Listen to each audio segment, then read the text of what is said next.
Je ne suis pas un homme comme les autres. Avant même ma naissance, mon destin était déjà tracé. Je suis Samson, l'élu de Dieu, le guerrier d'Israël, celui dont la force allait terrifier les Philistins. Mais pour comprendre mon histoire, il faut remonter à son commencement. Tout a commencé avec mes parents, Manoch et sa femme.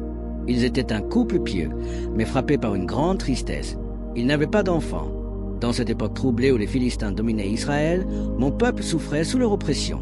Mais un jour, un ange du Seigneur apparut à ma mère et lui annonça une nouvelle qui allait tout changer. Elle allait donner naissance à un fils, un enfant consacré à Dieu dès le ventre de sa mère. L'ange lui donna des instructions strictes. Je serais un Naziréen. Cela signifiait que je devais être consacré à Dieu toute ma vie. Aucun rasoir ne devait toucher ma tête. Je ne devais jamais boire de vin, ni manger quoi que ce soit d'impur. En retour, Dieu me donnerait une force inégalée, une puissance qui ferait trembler mes ennemis. Lorsque je suis né, mes parents savaient que j'étais spécial. Ils m'élevèrent selon les commandements de Dieu, me préparant à mon destin. Dès mon plus jeune âge, je sentais en moi une force qui dépassait l'entendement. Lorsque d'autres enfants luttaient pour soulever une pierre, je pouvais soulever un rocher. Lorsque d'autres se fatiguaient en courant, je pouvais parcourir des kilomètres sans m'arrêter. Mais ce n'était que le début. Le jour viendrait où je me dresserais face aux ennemis d'Israël, où ma force deviendrait une arme entre les mains de Dieu. Pourtant, ce don était aussi un fardeau, un pouvoir qui devait être maîtrisé, sous peine de devenir une faiblesse. En grandissant, ma force devint légendaire. Les gens chuchotaient mon nom avec admiration et crainte. On disait que j'étais l'instrument de Dieu, un guerrier né pour délivrer Israël.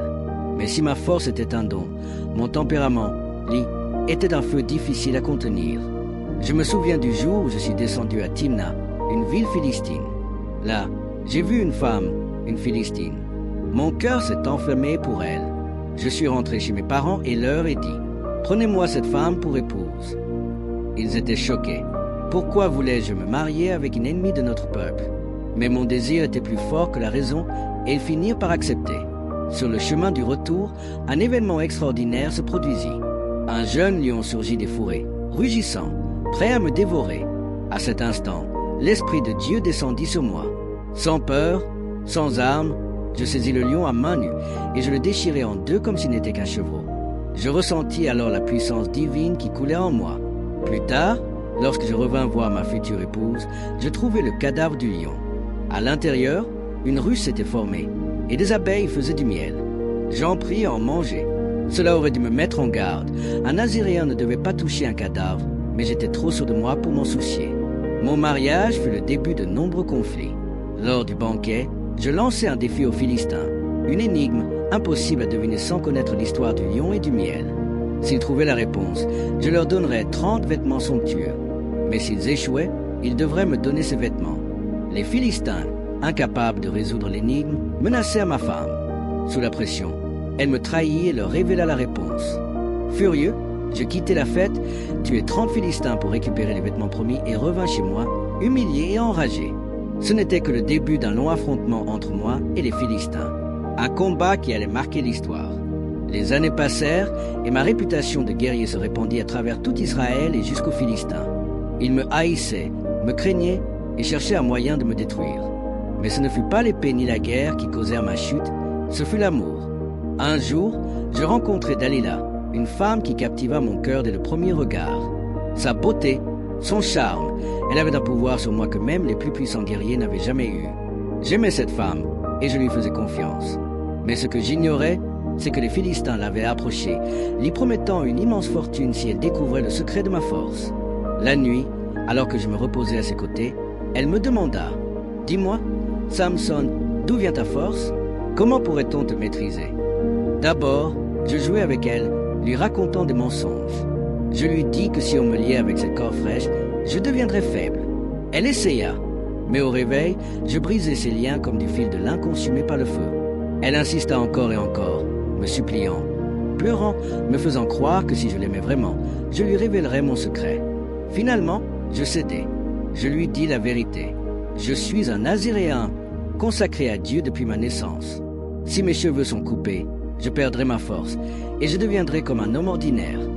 C'était ma plus grande erreur. Cette nuit-là, alors que je dormais profondément sur ses genoux, Dalila appela un serviteur. Il prit un rasoir et coupa mes cheveux.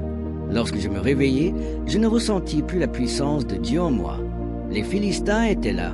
Je me levai pour me défendre, mais j'étais faible. Ils m'attrapèrent, me battirent, et dans un acte de cruauté ultime, ils me crevèrent les yeux. Me voilà, moi, le grand Samson, devenu un esclave, enchaîné et aveugle, tournant la meule dans une prison philistine comme un simple animal. Mais mon histoire n'était pas terminée. Les jours devinrent des semaines, et les semaines des mois. Moi, Samson, le plus puissant des guerriers d'Israël, j'étais réduit à un esclave aveugle. Les Philistins se moquaient de moi, m'humiliaient, me forçaient à tourner une meule comme un simple bœuf. Mais ce qu'ils ignoraient, mes cheveux avaient commencé à repousser. Un jour, les princes philistins décidèrent d'organiser une grande fête en l'honneur de leur dieu Dagon. Des centaines de personnes se rassemblèrent dans leur temple immense, un bâtiment soutenu par 2 colonnes principales.